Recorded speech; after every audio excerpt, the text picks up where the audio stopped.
नमस्कार आप सभी को मेरे YouTube चैनल स्टॉक मार्केट में आपका स्वागत है। पिछले कुछ दिनों से मैं वीडियो नहीं बना रहा था, कोई बात नहीं, आज बनाने की इच्छा हुई और आप सबके लिए मैं एक नया वीडियो लेकर आया हूँ। कंपनी का नाम है बर्जर पेंट। बर्जर पेंट नाम ही काफ़ी है। पेंट इंडस्ट्री में सबसे अच्छी कंपनी अगर देखा जाए तो अग्रणी है एशियन पेंट, जो कि डेकोरेटिव पेंट्स में अग्रणी है। सेकंड नंबर पे आती है Berger paint. Berger paint basically जो इसका काम है, ये इंडस्ट्रियल पेंट्स बनाने में महारत हासिल है इन्हें। डेकोरेटिव पेंट्स भी बनाती है, सारे टाइप के पेंट्स बनाती हैं, लेकिन इनकी जो बादशाहियत है वो इंडस्ट्रियल पेंट्स में है और एशियन पेंट्स डेकोरेटिव पेंट्स में है। अलग अलग सेगमेंट है और एशियन पेंट तो लीडर है ही है, बेस्ट कंपनी है, लेकिन बहुत अच्छा रिटर्न भी दिया है बर्जर पेंट ने, बोलने लायक नहीं है। कंपनी हमें वो चूज़ करना चाहिए कभी भी इन्वेस्टमेंट के लिए। मैं हमेशा आप लोगों से बार बार कहता हूँ, कंपनी चुनिए, आपके गाढ़ी कमाई का पैसा है, नुकसान नहीं होने देना है। थोड़ा सा कम ग्रोथ लीजिए, लेकिन सिक्योर ग्रोथ लीजिए, डेफिनेट ग्रोथ लीजिए। पैसे वेस्ट करना नहीं है, पैसे सेव करना है, बढ़ाना है और सिक्योरली बढ़ाना है, सेफ्टी के साथ बढ़ना है आगे। भेड़ चाल में नहीं जाना है, लोगों की कहा सुनी से नहीं, ये शेयर है बढ़ गया, वो शेयर बढ़ गया, ख़रीद लिया, ऐसा कभी नहीं करते। इसलिए अच्छी कंपनी में सस्टेनेबिलिटी जिसकी ग्रोथ हो, उस कंपनी में हमें ग्रोथ करना है। Berger pent one of the best company, जिनका सेल्स ग्रोथ अच्छा है, प्रॉफिट ग्रोथ अच्छा है, लोगों के बीच एक इमेज है। चलिए मैं आप लोगों को दिखाता हूँ कि मैं क्यों बर्जर पेंट को भी कह रहा हूँ। बाकी सब चीज़ें बाद में देखते हैं, एक इम्पॉर्टेंट चीज़ आपको दिखाना चाहता हूँ बर्जर पेंट का। चार्ट पे देखिए, मैं हमेशा आप लोगों को कुछ चीज़ें बताना चाहता हूँ। जैसे ब्लैक कलर की लाइन है, ये 200 DMA है। कंपनी को देखिए 200 DMA को कितना रेस्पेक्ट करती है, कंटिन्यू 200 DMA के ऊपर। लेकिन पिछले कुछ दिनों से ये देखिए, ये ब्लैक कलर की लाइन के नीचे चल रही थी और ये कब से चल रही थी, तो आप देखेंगे कि ये लगभग नवंबर 21 से ऑलमोस्ट लगभग साल भर से ज़्यादा हो गया, ये अपने 200 DMA के नीचे चल रही थी। क्लैरिटी के साथ अगर आप देखना चाहेंगे तो देखिए, ये देखिए यहाँ पे क्लियर दिख रहा है कि ये 200 DMA है और कंपनी कंटिन्यू इस 200 DMA के नीचे चल रही थी। साल भर हो गया, 1.5 साल लगभग हो गया, कंपनी 200 DMA के नीचे चल रही थी। क्या स्पेशलिटी है, क्या खास बात आ गई? तो खास बात तो दिख रही है यहाँ पे। अब देखिए यहाँ पर जो 200 DMA है, इसको बहुत ही अच्छी तरीके से कंपनी ने क्रॉस किया। यहाँ पर देखिए क्रॉस किया, लेकिन फिर नीचे आ गई और यहाँ पे क्रॉस करके देखिए कितने सस्टेनेबिलिटी तरीके से ऊपर की ओर बढ़ गई। ये रिमार्केबल थिंग्स है, बेस्ट थिंग ये है। देखिए किस तरीके से यहाँ पे 3 साल के चार्ट में भी देखिए नीचे जा रही थी और यहाँ पे किस तरीके से 200 DMA को क्रॉस की हुई है। ये जो 200 DMA को क्रॉस किया यहाँ पे, यही बेस्ट थिंग है, यही रिमार्केबल थिंग्स है। दैट मीन्स कंपनी अब ऊपर जाने को तैयार हो गई है। कभी कभी हम क्या करते हैं, अच्छी कंपनी होने का और बहुत ऊपर में ख़रीद लेते हैं, थोड़ा सा समय लगता है हमको, शायद हो सकता है 2 साल की जगह 4 साल लग जाए, लेकिन प्रॉफिट तो मिलता है। लेकिन ये जो टाइम पीरियड होता है कैच करने का, इसमें ज़्यादा ग्रोथ मिलता है। अब देखिए इस पोजीशन पे अगर हम यहाँ पे ख़रीदते हैं तो हमें डेफिनेटली मिनिमम मैं आपको बता रहा हूँ कि 50% का तो बड़े आराम से ग्रोथ आपको मिलेगा और साल भर के अंदर। कैसे?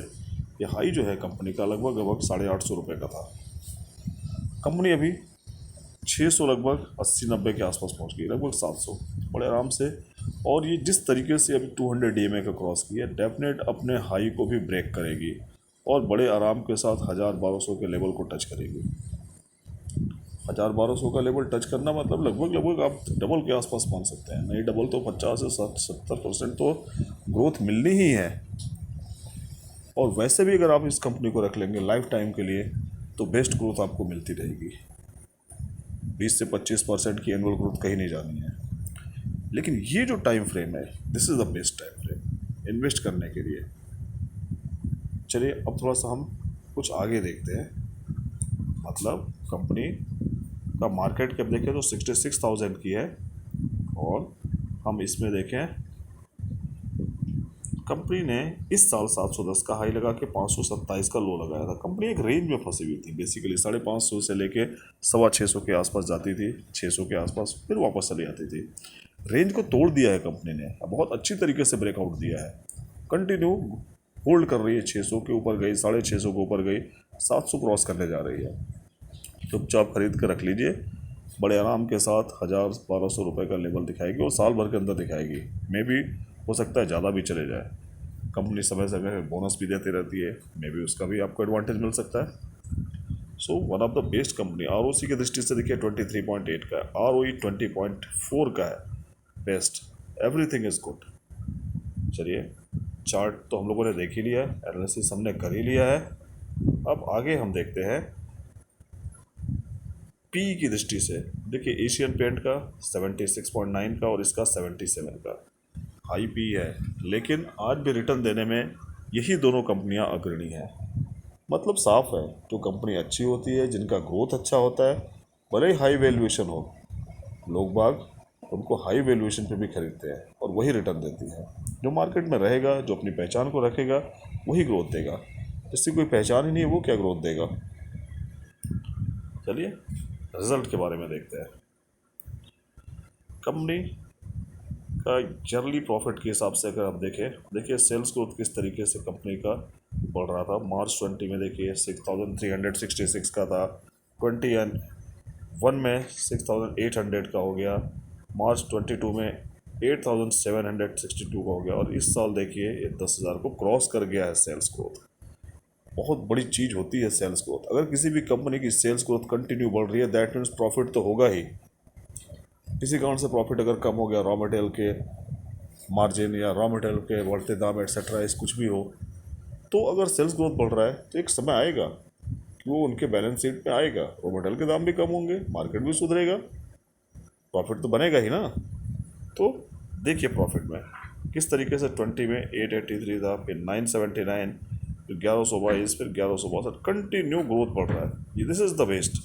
प्रॉफिट बिफोर टैक्स था, नेट प्रॉफिट देखिए अभी 860 करोड़ का हो चुका है।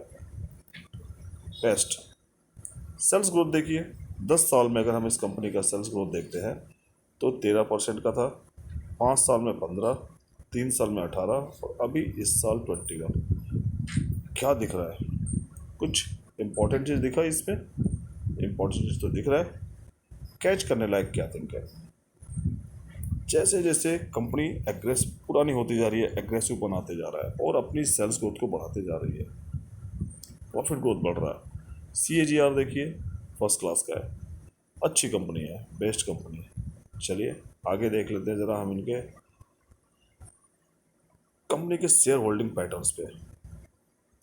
शेयर होल्डिंग पैटर्न में देखिए 74.99 प्रमोटर के पास, धीरे से फिर कंपनी ने 75% कर लिया। कंपनी अपनी हिस्सेदारी कम करने को बिल्कुल भी तैयार नहीं है। कंपनी को बिल्कुल पता है कि वो एक गोल्ड माइन है। FI को देखिए 11.28, 11.03, 11.13, 10.6 पॉइंट में अपनी हिस्सेदारी को प्ले कर रहे हैं। थोड़ा सा कभी प्रॉफिट बुकिंग कर लिया, फिर आ गए, फिर कर लिया, लेकिन असल में अपनी हिस्सेदारी कम करने को तैयार ही नहीं है। DI 3.41, 3.57, 2.9 और यहाँ देखिए फिर से 3.47, फिर से बढ़ा दिया। आम पब्लिक के पास देखिए 10.32 से लेके 10.9, थोड़ा इन्होंने हिस्सेदारी बढ़ाई है।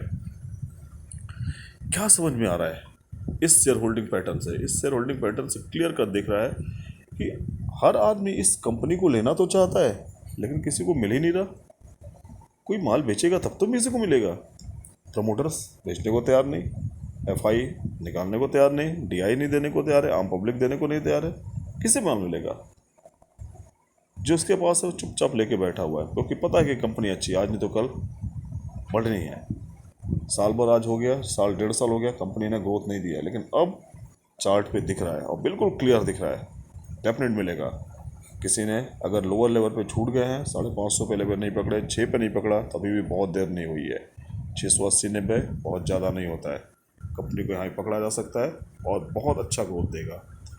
अभी भी 684 का है, पकड़िए, लीजिए कंपनी को, अच्छे ग्रोथ के लिए डेफिनेट पैसा बनेगा। और इस तरीके की अच्छी कंपनियों में इन्वेस्ट करिए, पैसा सेफ रहेगा और ग्रोथ बनेगा।